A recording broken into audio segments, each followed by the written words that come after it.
সবাইকে স্বাগত জানাচ্ছি সিএমজি বাংলার সাপ্তাহিক আয়োজন সবুজ পৃথিবী অনুষ্ঠানে। কৃষিভিত্তিক আয়োজনে পুরো সময় আছি আমি আফরিন মিম। কৃষি উৎপাদন আর পরিবেশ বান্ধব নানা ঘটনার স্বাচ্ছন্দ্য নিয়ে আমাদের আয়োজন সবুজ পৃথিবী।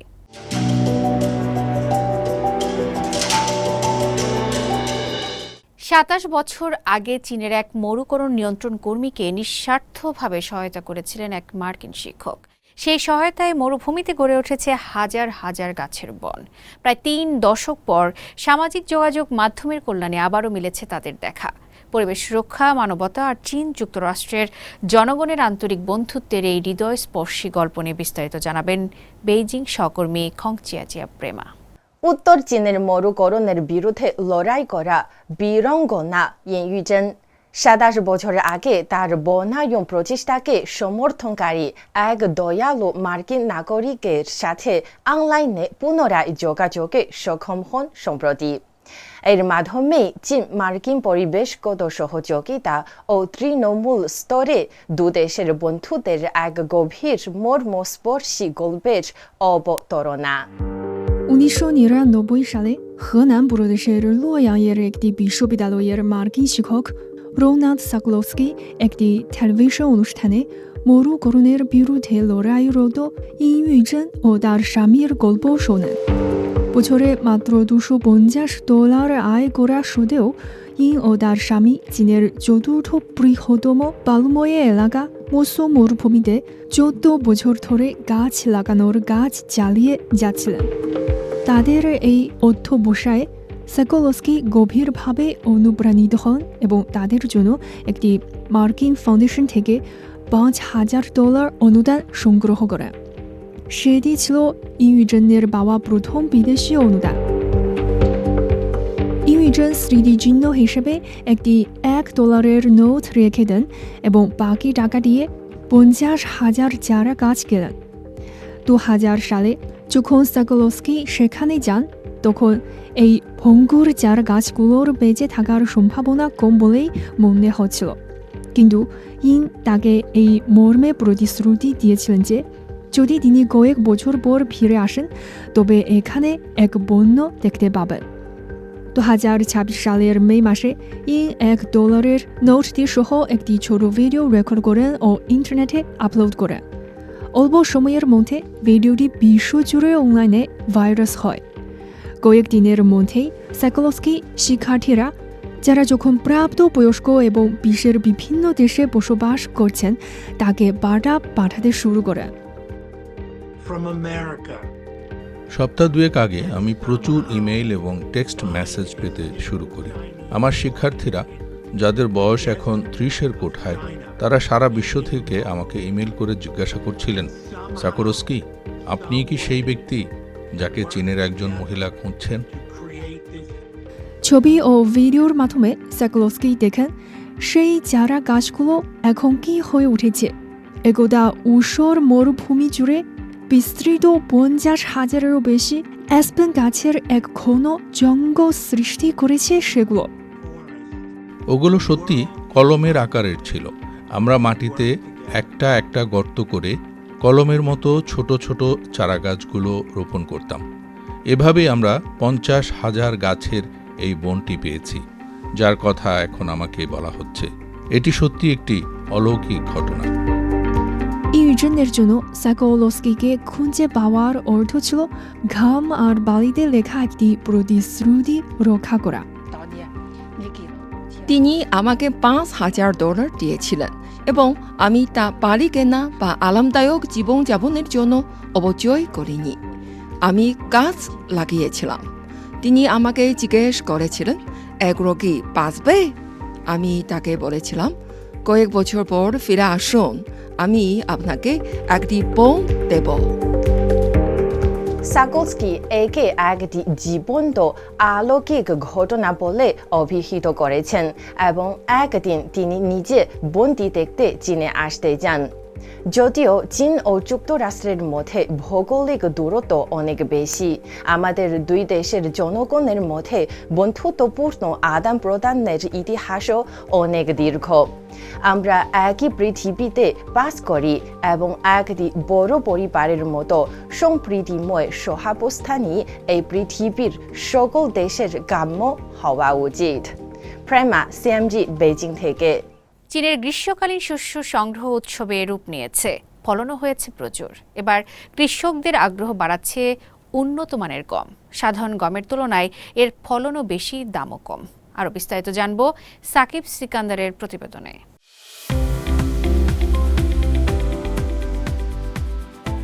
চীনের গ্রীষ্মকালীন শস্য সংগ্রহ কার্যক্রম এখন সর্বোচ্চ পর্যায়ে পৌঁছেছে।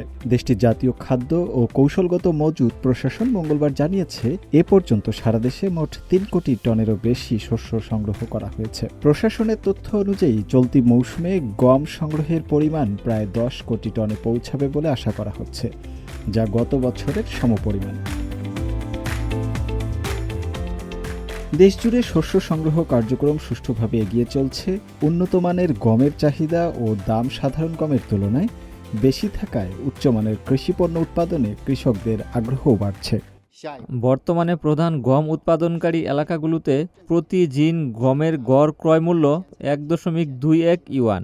অন্যদিকে উচ্চমানের গমের ক্ষেত্রে প্রতি জিনে অতিরিক্ত 0.1 ইউয়ান পর্যন্ত বেশি দাম পাওয়া যাচ্ছে। উন্নত মানের শস্যের এই অতিরিক্ত মূল্য কৃষকদের আরও ভালো মানের গম উৎপাদন ও বিক্রিতে কার্যকরভাবে উৎসাহিত করছে। নতুন মৌসুমের শস্য দ্রুত গ্রহণ ও সংরক্ষণের জন্য চীনের বিভিন্ন প্রধান শস্য সংগ্রহ কেন্দ্রে বুদ্ধিমান বা স্মার্ট প্রযুক্তি নির্ভর সরঞ্জামের ব্যবহার বাড়ানো হয়েছে। মধ্য চীনের হনান প্রদেশে চায়না গ্রেইন রিভার্স গ্রুপের একটি সংগ্রহ কেন্দ্রে হাইড্রোলিক আনলোডিং ব্যবস্থা চালু করা হয়েছে। এই ব্যবস্থায় পরিবহন ট্রাক থেকে মধ্যাকর্ষণের সাহায্যে শস্য সহজেই কনভেয়র বেল্টে নেমে আসে। নতুন প্রযুক্তির ফলে 4 জন গুদাম কর্মীর একটি দলের শস্য খালাসের সময় প্রায় 2 ঘন্টা থেকে কমে মাত্র 20 মিনিটে নেমে এসেছে। এবছর গ্রীষ্মকালীন শস্য সংগ্রহের ব্যস্ত মৌসুম সেপ্টেম্বরের শেষ পর্যন্ত চলবে বলে ধারণা করা হচ্ছে।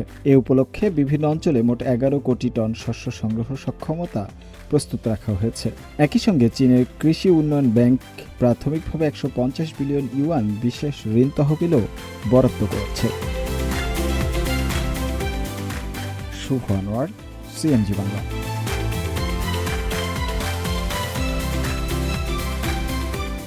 এবারের বন্যায় চীনের নানা প্রান্তের কৃষক পড়েছেন ক্ষতির মুখে। তেমনি কোয়াংসি অঞ্চলের হেনচো শহরে এবারের বন্যায় তলিয়ে গেছে সাদা জুঁই ফুল, ভাসিয়ে নিয়ে গেছে শহরটির অর্থনীতির অন্যতম প্রধান ভরসা জুঁই ফুলের বিশাল ক্ষেত। চারদিকে থই থই পানিতে এখন কপালে হাত অনেক চাষির। এ বাস্তবতায়ও জমির পানি সরিয়ে ঘুরে দাঁড়ানোর চেষ্টা করছেন কেউ কেউ। আরও বিস্তারিত থাকছে লুৎফর কবিরের প্রতিবেদনে।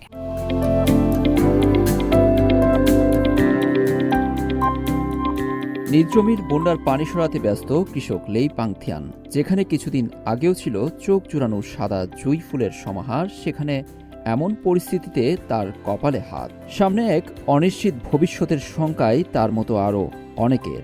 এমন দুর্যোগ চীনের দক্ষিণের কোয়াংসি ছুয়াংয়ের হেনচু শহরে ভাসিয়ে নিয়ে গেছে এ শহরের অর্থনীতির প্রধান ভরসা জুঁই ফুল। তারপরও জুঁই গাছ বাঁচাতে মরিয়া চেষ্টা কৃষক লেই পাংথিয়ানের।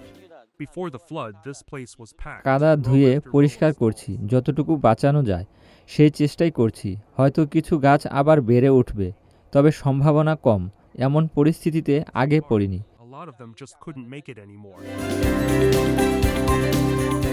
সম্প্রতি টাইফুনের প্রভাবে ভারী বৃষ্টিতে উপচে পড়ে জলাধার।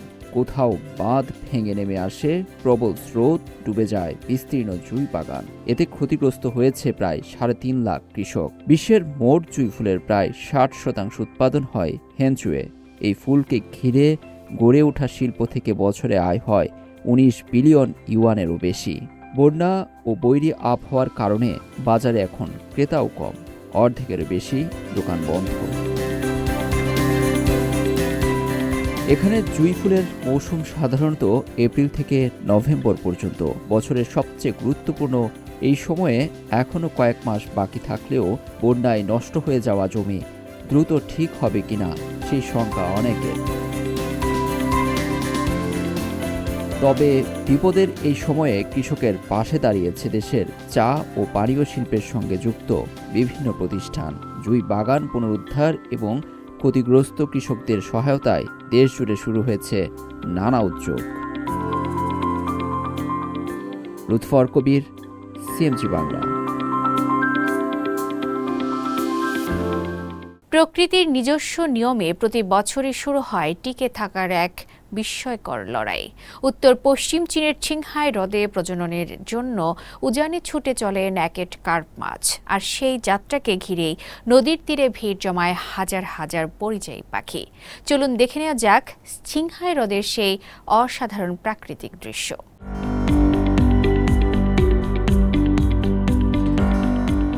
চীনের উত্তর পশ্চিমাঞ্চলের ছিংহাই হ্রদে প্রতি বছর গ্রীষ্মে দেখা যায় প্রকৃতির এক অসাধারণ দৃশ্য। হাজার হাজার পাখি ভিড় জমায় হ্রদে মিলিত হয় নদীগুলোর তীরে। অপেক্ষায় থাকে এক বিশেষ অতিথি, ন্যাকেট কার্প মাছের। মে থেকে আগস্ট এই সময়ে লবণাক্ত ছিংহাই হ্রদ ছেড়ে ন্যাকেট কার্প মাছ প্রবল স্রোতের বিপরীতে মিঠা পানির নদীগুলোর দিকে ছুটে যায় ডিম পাড়ার উদ্দেশ্যে। নতুন জীবনের এই কঠিন অভিযাত্রায় প্রাণ ফিরিয়ে আনে পুরো অঞ্চলের বাস্তুতন্ত্রে।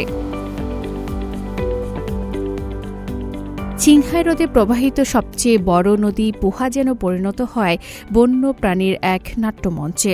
বাদামি মাথাওয়ালা গাংচিল পানির ওপর থেকে মাছ তুলে নেয়, কিন্তু মুহূর্তেই অন্য পাখিরা সেই শিকার ছিনিয়ে নিতে শুরু করে। আকাশে শুরু হয় তীব্র ধাওয়া, কখনো আবার একটি মাছ নিয়ে চলে টানাটানি। এদিকে পানির নিচে ওত পেতে থাকে পানকৌড়ি। মুহূর্তের মধ্যে তারা পানির গভীর থেকে উঠে এসে ঠোঁটে মাছ নিয়ে উড়ে যায়। শিকারী আর শিকারের এই চিরন্তন লড়াই প্রকৃতির ভারসাম্যেই এক জীবন্ত প্রতিচ্ছবি। প্রচুর মাছের টানে প্রতি বছর এখানে আসে কয়েক হাজার নয়, বরং 10,000-এরও বেশি পাখি। অনেকেই এখানেই বাসা বাঁধে, ডিম পাড়ে এবং নতুন প্রজন্মকে বড় করে তোলে। একসময় অতিরিক্ত মাছ ধরা ও আবাসস্থল ধ্বংসের কারণে ন্যাকেট কার্প প্রায় বিলুপ্তির পথে চলে গিয়েছিল।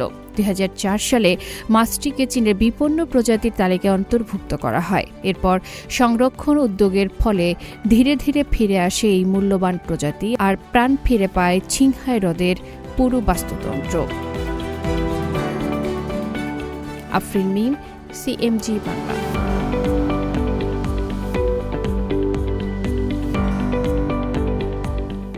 সীমান্তবর্তী নদীর জীববৈচিত্র্য সংরক্ষণ এবং জলজ সম্পদ পুনরুদ্ধারে যৌথ উদ্যোগ নিয়েছে চীন ও রাশিয়া। এর অংশ হিসেবে মঙ্গলবার দুই দেশ যৌথভাবে হেইলংজিয়াং নদীতে 56 লাখের বেশি মাছের পোনা অবমুক্ত করেছে। চীনের উত্তর পূর্বাঞ্চলের হেইলংজিয়াং প্রদেশের থংচিয়াং শহরে এ যৌথ কর্মসূচির আয়োজন করা হয়। এবারের উদ্যোগে নদীতে ছাড়া হয়েছে 200টি বড় আকারের আমুর স্টারজন, 4,80,000-এর বেশি আমুর ও হুসু স্টারজনের পোনা এবং 52 লাখ বাণিজ্যিকভাবে গুরুত্বপূর্ণ বিভিন্ন প্রজাতির মাছের পোনা। এর মধ্যে রয়েছে সিলভার কার্প ও গ্রাস কার্প। চীন ও রাশিয়া দীর্ঘদিন ধরেই সীমান্তবর্তী নদীগুলোর পরিবেশগত ভারসাম্য রক্ষা এবং মাছের প্রাকৃতিক প্রজনন বাড়াতে যৌথভাবে এ ধরনের কর্মসূচি পরিচালনা করে আসছে। সংশ্লিষ্টরা আশা করছেন এই উদ্যোগ হেইলংজিয়াং আমুর নদীর জলজ সম্পদের পুনরুদ্ধার এবং দুই দেশের পরিবেশগত সহযোগিতা আরও জোরদারে গুরুত্বপূর্ণ ভূমিকা রাখবে। প্রিয় দর্শক, আমরা অনুষ্ঠানের একদম শেষ পর্যায়ে চলে এসেছি। অনুষ্ঠানটি টেলিভিশনের পাশাপাশি সামাজিক যোগাযোগ মাধ্যমে দেখতে www.facebook.com/cmg বাংলা এবং ইউটিউব চ্যানেল সিএমজি বাংলাতে ক্লিক করুন। আগামী সপ্তাহে আবার দেখা হবে একই দিন একই সময়ে। সবাই নিরাপদে থাকুন, সুস্থ থাকুন।